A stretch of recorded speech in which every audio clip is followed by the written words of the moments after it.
لفظوں میں اسلام کو ڈیفائن کیا ہے کہ کلو من الطیبات، پاکیزہ کھاؤ اور عمل بھی پاکیزہ کرو. تو جو اصل بات میں یہ محرم ہی کے حوالے سے یہ آیت کا میں نے انتخاب کیا تھا کہ جب آپ پاکیزہ کام کریں گے اور پاکیزہ کھائیں گے تو اس سے آپ لوگوں کو اچھے لگیں گے اور لوگوں کا دل چاہے گا کہ آپ جیسے بن جائیں.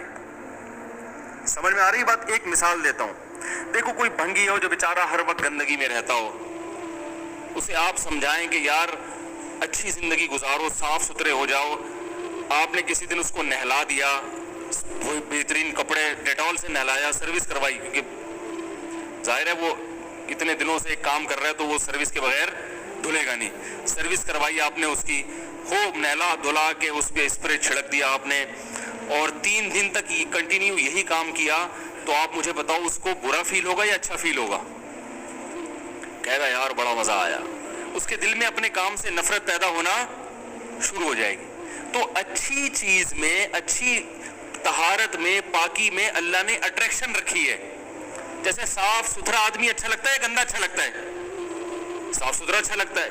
تو صاف ستھرے اعمال والا بھی انسان کو اچھا لگتا ہے. تو اللہ تعالیٰ نے اسلام کو جو ڈیفائن کیا 2 لفظوں میں، اچھا کھاؤ اور عمل اچھا کرو. کیا مطلب؟ ایسا کام کرو کہ غیر مسلم تمہاری طرف مائل ہوں کہ یار یہ بڑے اچھے ہیں. تو کوئی ایسی رسم اسلام میں جس کو دیکھ کر وحشت ہوتی ہو، اس کا مطلب ہے وہ اسلام، بولو بھائی، نہیں ہے. کوئی بھی آپ ایسا عمل کر رہے ہیں، لیبل اسلام کا لگا رہے ہیں، مگر اسے دیکھ کر غیر مسلم کو گھنٹوں گھنٹوں سمجھانا پڑتا ہے یہ کیوں ہو رہا ہے، اس کا مطلب ہے کہ یہ اسلام، بولو نا بھائی، نہیں ہے.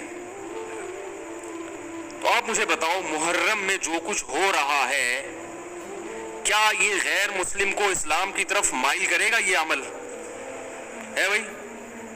یعنی کوئی غیر مسلم اسے دیکھ کے مسلمان ہوگا کہ یار ماشاءاللہ بڑا زبردست اسلام ہے؟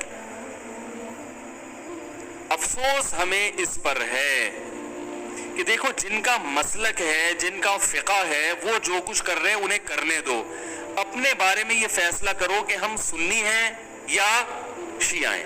فرقے شروع سے چلے آ رہے ہیں نا، شیعہ اور سنی، ختم کرنا تو ممکن نہیں ہے. تو حضرت عیسیٰ علیہ السلام جب نازل ہوں گے تو تلوار کی زور سے تمام فرقوں کو ختم کر دیں گے. تو جو کام عیسیٰ علیہ السلام کا ہے وہ خود کرنے کی کوشش نہ کرو، جو حضرت مہدی کا کام ہے وہ خود کرنے کی کوشش نہ کرو. ہم کسی فرقے کو ختم نہیں کر سکتے، لیکن ہم اپنے آپ کو ڈیفائن کر سکتے ہیں. ہم یہ بتا سکتے ہیں کہ ہماری رائے میں صحیح کیا ہے. تو میرے بھائی، نبی صلی اللہ علیہ وسلم نے فرمایا 73 فرقوں میں سے ایک جنتی ہے. تو یا تو ادھر چلے جاؤ، یا بولتے کیوں نہیں؟ ابھی نہیں بول رہے تو پھر عمل کیسے کرو گے؟ یا تو پورے ادھر چلے جاؤ یا پورے ادھر آ جاؤ. مجھے خدا کی قسم اس پر کوئی اشکال نہیں ہوتا کہ شیعہ لوگ ماتم کیوں کر رہے ہیں، شیعہ لوگ یہ سب کچھ کیوں کر رہے ہیں، وہ جو ہے وہ مرثیے کیوں پڑھ رہے ہیں. مجھے اس پر اشکال نہیں ہوتا. ان کے دلائل ہوں گے ان کے پاس، ان کے علماء ان کو بتاتے ہیں. وہ کب کہتے ہیں کہ ہم سنی ہیں؟ وہ کب کہتے ہیں کہ ہم صحابہ کو حجت سمجھتے ہیں؟ ایک چیز کا انہوں نے دعویٰ ہی نہیں کیا، تو ہم ان پر وہ کیوں تھوپے ان کے سر پہ؟ لیکن میں آپ کی بات کر رہا ہوں، میں ان لوگوں کی بات کر رہا ہوں جو اپنے آپ کو سنی کہتے ہیں. تو بھائی پھر سنی ہو تو جو اہل سنت والجماعت کے جو چاروں مکاتب فکر ہیں، حنفی، مالکی، شافعی، حنبلی، اہل سنت کے ہیں نا، ان کی کتابوں میں کہیں بھی اس طرح کی کوئی چیز، بولو بھائی، نہیں ہے. ماتم کرنا اہل سنت کے ہاں جائز نہیں ہے. نبی صلی اللہ علیہ وسلم نے پکار کرنے کو حرام قرار دیا ہے. نوحہ کو جو میت پہ رونا پیٹنا ہوتا ہے، گریبان چاک کرنا، اس عمل پر آپ صلی اللہ علیہ وسلم نے لعنت فرمائی ہے. صحیح بخاری، صحیح مسلم کی حدیثیں ہیں.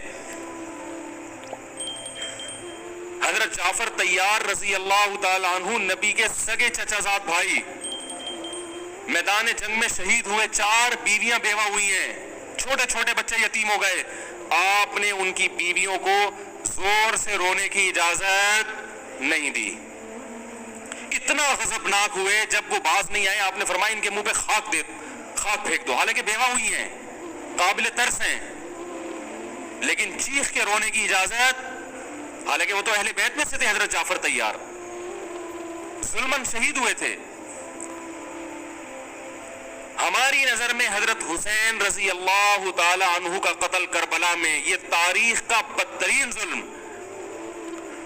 اس لیے بدترین ظلم کہ آپ غیر مسلموں کے ہاتھوں شہید نہیں ہوئے، بلکہ ان لوگوں کے ہاتھوں شہید ہوئے جو اپنے آپ کو مسلمان کہتے تھے اور مسلمانوں کی قیادت اس وقت ان کے ہاتھ میں تھی، حکومت ان کے ہاتھ میں تھی۔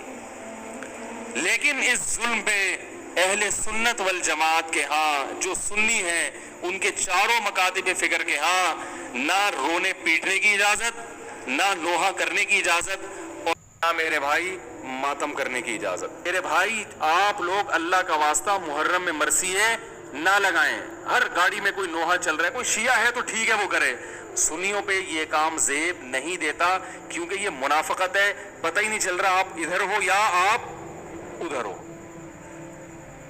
آپ کا مسلک کہیں نہیں پتہ چل رہا ہمیں، ایک مسلک کو فالو کرو۔ ہمارے ہاں محرم منحوس مہینہ نہیں ہے، ہمارے ہاں محترم مہینہ ہے، مبارک مہینہ ہے۔ امہات المومنین میں سے بعض کی اس مہینے میں شادی ہوئی ہے۔ ہم شہادت کو نحوست نہیں سمجھتے، 10 محرم پہلے سے مبارک تھا، حضرت حسین کی شہادت کی وجہ سے اور مبارک بن گیا، منحوس نہیں بنا۔ شہادت مبارک عمل ہے، منحوس نہیں ہے۔ ہم اس مہینے میں کالے کپڑے نہیں پہنیں گے، ہم اس مہینے میں خوشیاں منانے کو جائز سمجھتے ہیں۔